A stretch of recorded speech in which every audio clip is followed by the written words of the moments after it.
En Despierta con CDN siempre es edificante la participación de nuestro psiquiatra, pero hoy es muy oportuno además, porque hoy, 5 días después de las elecciones presidenciales y legislativas, el doctor José Miguel Gómez nos va a hablar de un tema muy interesante relacionado con estos comicios: cómo manejar la victoria o la derrota electoral. Buen día, doctor. Buenos días. Bienvenido. Buenos días. ¿Cómo se sienten? Yo he tenido tanto tiempo que no venía al programa. Muy feliz de ver. Ay, doctor, aquí estamos descansando un chin. Pensamos que íbamos a descansar más, pero no hay forma que nos dé entrego.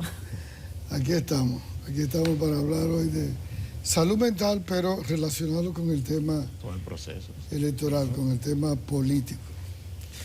Doctor, siempre se habla de salud mental, bueno, siempre se habla, no, se está hablando con mucha responsabilidad, incluso hay un proyecto de ley, hoy es Día Mundial de la Esquizofrenia, pero a veces uno lo ve como muy aéreo, pero podemos hablar de salud mental, sobre todo en estrés postraumático de los políticos de la República Dominicana, a la luz de los resultados de este proceso, y cómo lo podemos hablar en función de quién. Bueno, tú sabes que la salud mental evalúa todos los procesos sociales que ameritan revisiones de actitudes después de una victoria o una derrota. Todos los seres humanos vamos a vivir adversidades en la vida. Puede ser una adversidad de una crisis de divorcio, puede ser una adversidad por un problema económico, puede ser la pérdida de un ser querido significativo en la vida de una familia. Pero ahora estamos hablando del problema de la derrota o la victoria electoral, que uno está percibiendo como la mayoría de los políticos no saben manejar los duelos post-crisis electoral o cómo manejarse en la victoria o en la derrota.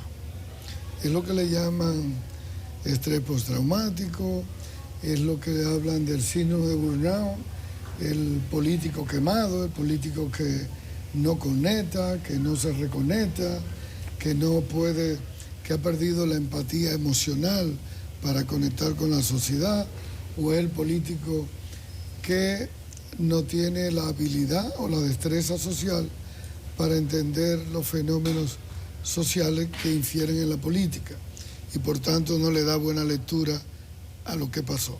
Hoy en día uno espera, como trabajador de la salud mental, que un político o un partido se sienta a revisar, hacer una revisión de actitudes.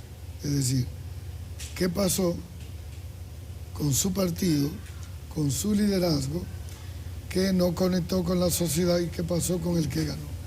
Y a mí me preocupa como psiquiatra porque yo no estoy viendo que están haciendo esa revisión de actitudes. Las respuestas más bien que están dando son un tanto inmaduras, inadaptativas, respuestas que de verdad no van a ayudar, lo que significa que no están asimilando la derrota electoral. Pero hay victorias también, doctor, y algunas se originan muy temprano y son, algunas figuras surgen en los procesos electorales y hasta se les denomina fenómenos electorales. ¿Cómo manejar el éxito? Mira, la victoria, y lo voy a decir, yo siento que Luis Abinader, que ha madurado mucho en el poder, uno de los políticos que más ha madurado en el poder, se decía que era mejor presidente que candidato. Luis Abinader ha madurado mucho en el poder. Y la victoria electoral la está manejando con humildad, ¿verdad? Diríamos que está llamando al consenso, está llamando a hacer unas reformas que va a tener que hablar, que hacer una visión de plataforma horizontal para involucrar todos los actores políticos sociales. Entonces yo pienso que eso es importante, y el mismo día de darse ganador y felicitarlo a la oposición, decir y manifestar que él no vuelve a un próximo periodo y hablar de las reformas y hacer estas visitas y estos llamados, eso es importante. Es decir, eso manda un mensaje diferente a lo que mucha gente pensaba. El manejo de la humildad, la prudencia, la sensatez, ¿verdad? Eso es lo importante de una victoria. Doctor, mire, en un proceso como el que nosotros pasamos, hay elecciones de varias fases, de varios niveles. Entonces, por ejemplo, no es lo mismo un candidato presidencial que tiene las herramientas de las encuestas, sabe lo que va a pasar. Los candidatos aquí sabían más o menos lo que iba a pasar, aunque algunos tenían alguna esperanza cifrada en que si había o no segunda vuelta. Pero los candidatos a esos niveles saben más o menos cuál va a ser el desenlace. Pero no es lo mismo para candidaturas locales, candidatos que aspiran en sus demarcaciones, en sus comunidades, que dependen mucho del voto del entorno, de amigos, de familiares, de conocidos, de gente de su comunidad. ¿Cómo manejar esas derrotas, esas decepciones que sufren muchos candidatos cuando al momento de contar los votos ven que no alcanzaron la expectativa y sienten quizá que la gente de su entorno, la gente de su propia comunidad le ha dado la espalda? Bueno, vivir la frustración, lo que le llaman actitudes emocionales negativas. Eso es peligroso. Rabia, ira, enojo, remordimiento, resentimiento, odio, tristeza, vergüenza. Esas son actitudes emocionales negativas que la emoción llega primero que el pensamiento. Entonces, en las actitudes emocionales negativas, mucha gente no sabe manejar el enojo y la frustración de lo que pasó. Y entonces responde emocionalmente descompensado.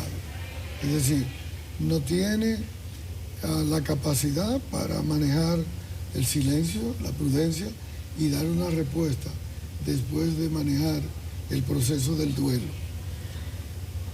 Ahora lo que yo estoy observando es políticos que no hicieron buena lectura en la campaña preelectoral, no la hicieron durante la campaña y ahora me preocupa porque los sigo viendo que después de pasar la derrota tampoco se están adaptando después de la derrota.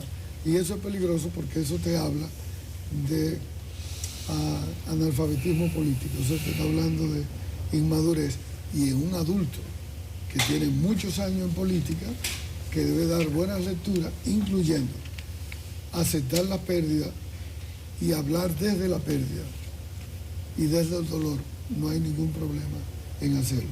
Pero esconder eso, simbolizar la pérdida, buscar respuestas inadecuadas, dar demostración de inmadurez, eso es mala señal.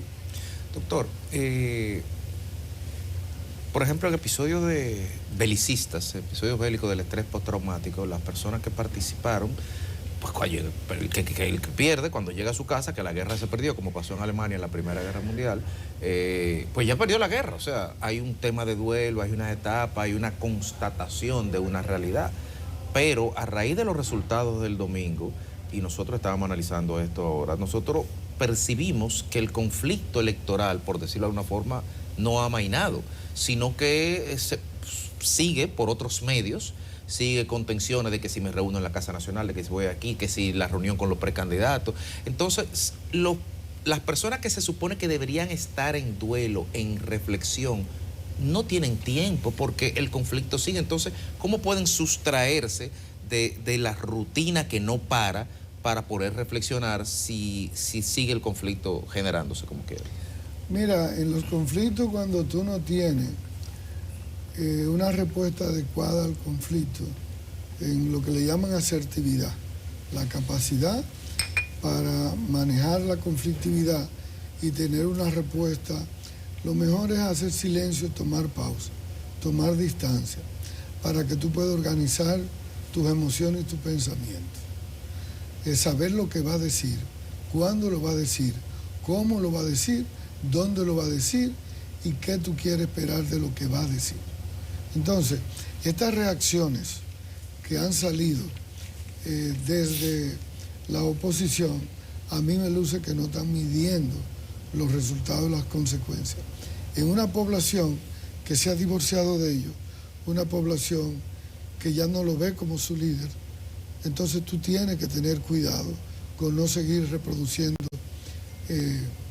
errores, y mucho menos no caer en la categoría de prisionero del odio, del conflicto. Lo que tú ves es eso, actitudes emocionales negativas.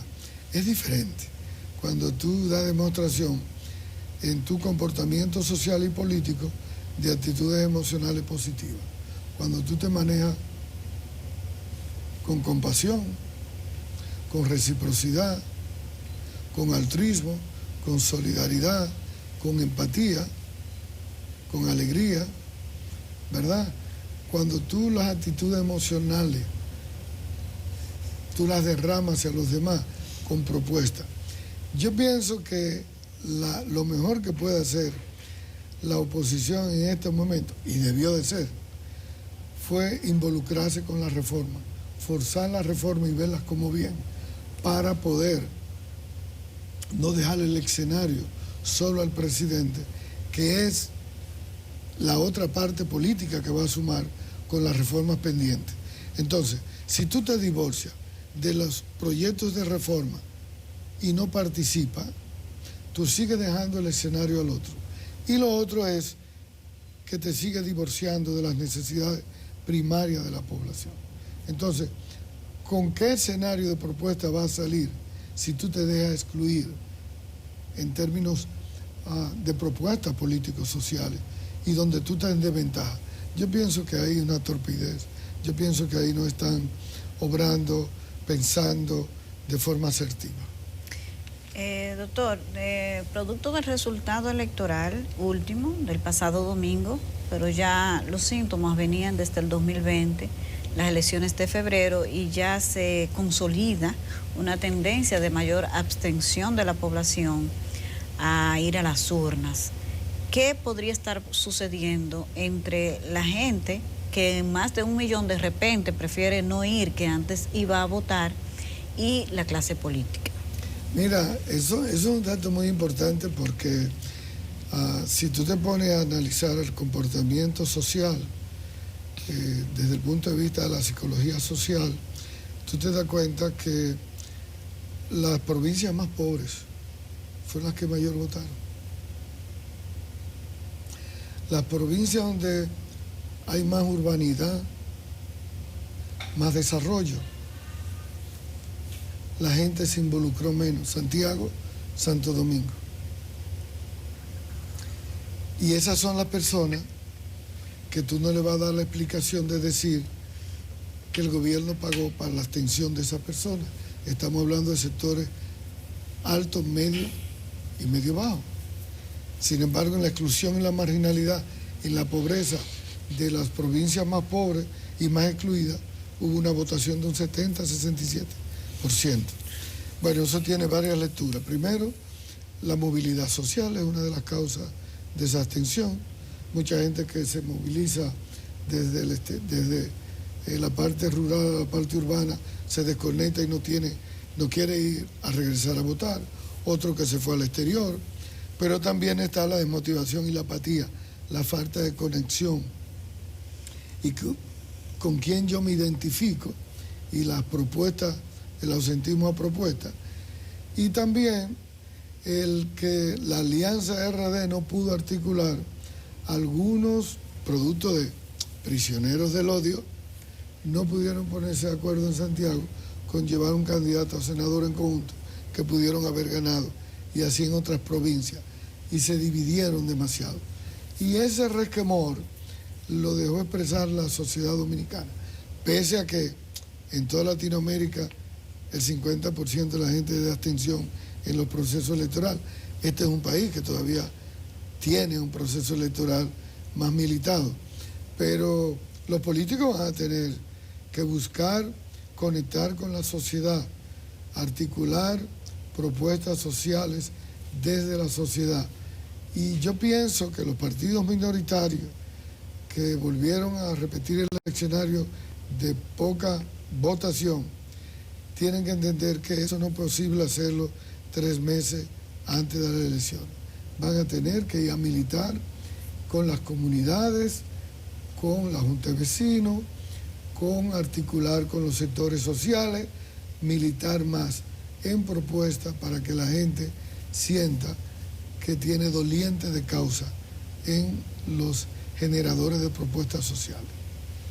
Usted se refiere a los partidos emergentes que fueron con candidaturas propias, porque Correcto. la gran mayoría fueron aliados a grandes partidos. Creo que solamente 4 partidos participaron con candidatura individual. Doctor, usted hablaba ahorita del manejo de la victoria y destacaba la actitud asumida por el presidente, una actitud de humildad. Sin embargo, es muy alto el riesgo de que ese triunfo, un triunfo de esa dimensión, se le vaya a la cabeza, no necesariamente al presidente, sino a muchas figuras, porque no solamente fue el presidente que ganó. Estamos hablando de que un partido ha arrasado en todos los niveles. ¿Cómo manejar eso? Porque el presidente es uno solo, el presidente puede enviar un mensaje, pero yo entiendo que es bastante alto el riesgo, y lo hemos visto antes, de que tienda el que se siente ganador a avasallar, a ser arrogante, prepotente en sus actitudes. Mira, cuando uno estudia el comportamiento social del dominicano, de la población, este mapa que es azul hoy, ustedes lo recuerdan, que ese mapa un tiempo fue rojo, un tiempo fue blanco completo, un tiempo fue morado completo, ¿verdad? Y el PLD manejó un tiempo el mapa electoral, el Congreso, todo lo tuvo, pero no pudo hacer la reforma, no hizo las propuestas y entendió que el poder con las fábricas de presidente, con el poder, con el dinero y con los grupos sociales, se entendía que había una concepción de PRI de México de que se podía prolongar mucho. Y yo pienso que no conocieron la sociedad dominicana. Es decir, el mapa cambió totalmente. Bueno, ahora que no le toque al PRM. Yo pienso que el electorado dominicano, por vez primera, está por encima de los políticos de la República Dominicana. Y los políticos deben de entender eso. Hay una sociedad civil que, aunque no tiene tanto peso, pero sí tiene decisiones políticas. Ahora, el presidente Abinader, en su madurez, en su habilidad, en su destreza, en la sanidad política que tiene, yo espero que se maneje con mucha prudencia, porque él va a tocar el periodo más difícil. Este es el periodo más difícil. Este es el periodo en las relaciones donde los presidentes se agotan, se cansan, se vuelven permisivos, se dejan arrastrar por la conflictividad. Ahora le toca al presidente Abinader impulsar la reforma, manejar un grupo de 26 candidatos aspirantes que hay dentro del partido, cuidar los detalles para que no le pase los hábitos viejos y tóxicos del viejo PRD, que siempre en el gobierno, en las candidaturas, se disgregan, se meten no en los problemas ideológicos que no hay, pero en los grupos, y se dividen. Y eso pues da al traste con que puedan permanecer en el gobierno. Entonces, al presidente Luis le toca hacer la reforma, cuidar al Estado, cuidar al partido, porque es el líder del partido. Pero ahora también tiene la ventaja que ya no tiene mucho que negociar adentro, porque él es el líder del partido. Y hacia afuera tiene una oposición muy debilitada. Aquí que lo haga con la sociedad civil, con los partidos. Por eso te decía, una visión horizontal para impulsar esas reformas pendientes. Si lo logra, de verdad, va a entrar a la historia, no como un presidente transformador, pero sí como un redefinidor, como un presidente diferente, incluso como un estadista, a diferencia de otros que se quedaron como simples presidentes porque se asentaron de lograr propulsar reformas que se quedaran en el tiempo con la población. Y yo pienso que eso es lo que está apostando Luis Abinader, es lo que percibe. Doctor, al margen del duelo del candidato, el Partido de la Liberación Dominicana, el próximo lunes hay una reunión de su comité político y se está hablando no solamente de pensar en la derrota, sino de la renovación dentro de un periodo de duelo. ¿Cómo se puede gestar un proceso de crítica dentro de un proceso de culpa y de renovación a la vez? Mira qué pregunta tan importante.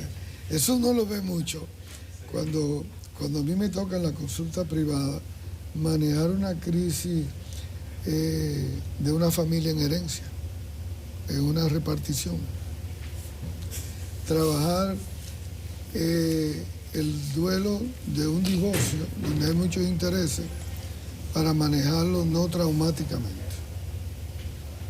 Es decir, cómo tú le enseñas en que esos procesos dolorosos tú tienes que aprender a dejar, a ceder, a perder algo y perder para ganar algo. Donde puede ser que la pérdida tú la enfoques, uno en la parte espiritual, uno en la parte material, uno en la parte emocional y uno en la parte existencial. Partiendo, cuando tú tienes personas adultas como los del PLD, la dirigencia del PLD, el presidente del partido, tú tienes que mandar este mensaje. Cuando a ti te queda menos de lo que tú has vivido, tú tienes que pensar cómo quieres terminar, cómo quieres ser recordado y quiénes son tus compañeros de viaje. Y si tú pierdes ese enfoque, tú pierdes dentro y pierdes fuera. Entonces, en Reino Unido y en los países anglosajones tú te das cuenta que cuando un ministro o un político pierde, se retira. Todo lo hace. Renuncia. Aquí no lo hacen. Pero si ellos no hacen ese proceso de la autocrítica del partido y no centrarse en un comité político, hacer una reunión cerrada. Antes, cuando el PLD era un partido de cuadros, de métodos, cuando aplicaba de lo particular a lo general, de la cantidad a la calidad, en procesos como este, no era el comité político el primero que se reunía. Antes eran las bases, los intermedios, los regionales, que se reunían y mandaban las posiciones.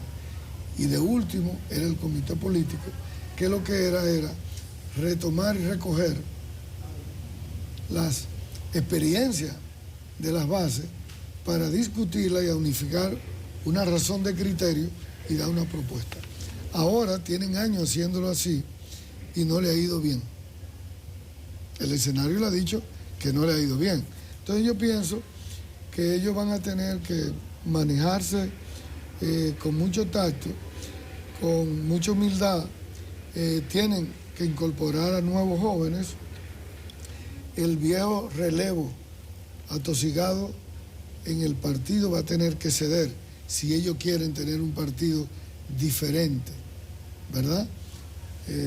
Yo pienso que lo van a tener que hacer si siguen jugando al resentimiento, a la lucha de la división del que el que no está conmigo está contra mí, en la teoría de los fenómenos sociales, de la teoría de los grupos, los ellos contra los otros. Eso es peligroso y eso es lo que ha venido pasando en el Partido de la Liberación Dominicana. Si hoy en día no lo dijeran así, de verdad que le va a seguir yendo mal, porque las lecturas siguen siendo erróneas. Se están haciendo las lecturas desde las actitudes emocionales negativas y eso no ayuda. Doctor, hay un tema, una realidad para el político dominicano y quizás hasta para el latinoamericano y en la mayoría de las partes del mundo. Lamentablemente, aquí ser político es como casi una vergüenza porque es un oficio muy desacreditado, pero a la gente le encanta la política, usted los ve ahí metidos en eso. Pero la actividad política es muy demandante y le quita al político mucho tiempo con la familia, con incluso relaciones de pareja. Conozco casos de gente que ha terminado divorciada por el tema político. ¿Cómo manejar eso? Y el tema de la imagen, porque tengo también testimonio de algunos políticos que los hijos cuando le preguntan qué es lo que tú eres para decirlo en el colegio, le dicen a su político, tú no me puedes decir otra cosa, porque le da vergüenza. Sí, tú no me puedes decir otra cosa, tú no eres otra cosa. Entonces, ¿cómo manejar eso? Y el tema de la familia, porque realmente la actividad política genera conflicto en el seno de la familia por el tema del tiempo, básicamente. Bueno, mira, la política es un arte y una ciencia. Y el político ahora, a diferencia del político de la década de los 80, hoy hay, gracias a Dios, la tecnología de las redes, hay otra visibilidad en términos de la política. Pero como es una actividad social, lo que hay que jugar a las 3C: equilibrio, equidad y eficacia. Cuando tú pierdes el equilibrio, la equidad en una relación dinámica humana, igual que en una empresa, entonces tú pierdes. Porque tú sacrificas algunas de las partes para poner toda tu energía en una sola dirección. Y el político que hace eso, el empresario que hace eso, el profesional que hace eso pierde. Tú tienes que jugar al equilibrio. Tú tienes que centrar en la prioridad, en el contexto de pareja, familia, la parte social, los amigos, la espiritualidad y también la política. Cuando tú entras y te haces obsesivo en la política, cuando tú terminas tú mismo de ser un adicto a la política o un buscador de adicción al poder, entonces tú tienes una consecuencia, y es que pierdes las otras áreas. Y evidentemente aquí se termina siendo adicción al poder en muchos políticos dominicanos, y se termina perdiendo, inclusive hasta la salud. Fíjate que en República Dominicana la mayoría de los políticos mueren de enfermedades médicas de cáncer, que está asociado a baja defensa inmunológica y de permanencia a una bomba de cortisol y adrenalina que activa la política y te descompensa desde el punto de vista inmunológico, dándole oportunidad a las enfermedades inmunodepresoras. Entonces, tú te encuentras que hay políticos acá que tienen tumores de cánceres primarios y le han dicho, mira, tú tienes, si tú quieres durar más tiempo y tener mejor calidad de vida, tú tienes que hacer una pausa y retirarte. Porque tu enfermedad es incompatible con estrés y prefieren morirse antes. Prefieren durar menos, morirse deteriorado y no hacer la pausa y retirarse. ¿Qué significa eso? ¿Qué significa? Víctor Hugo hablaba, eso es miseria humana. Es decir, cuando el ser humano no tiene la capacidad para reconectar de nuevo en otras áreas prioritarias y buscar otro tipo de utilidad para darle una respuesta existencial a su vida, es muy pobre, es muy pobre. Entonces, yo pienso que eso tienen que revisar. Inclusive tú estás viendo personas insistiendo en la política actualmente que están enfermos. Que están enfermos. Que tienen que darse una mejor calidad y calidez de vida. Que tienen que reinvertirse desde el punto de vista espiritual. No estoy hablando de religión, estoy buscando conectar con su ser para terminar mejor. Claro, en la patología de la personalidad es difícil hacerlo. Eso tiene que ser con la ayuda terapéutica, con la ayuda de un profesional de la salud mental que te pueda trabajar esa parte. Gracias, doctor. Yo creo que la oposición va a necesitar si no al doctor, pero por lo menos una persona calificada como él. O varias. Para que lo ayude en este proceso. Está en muy este proceso que acelerado. viene. Gracias, doctor.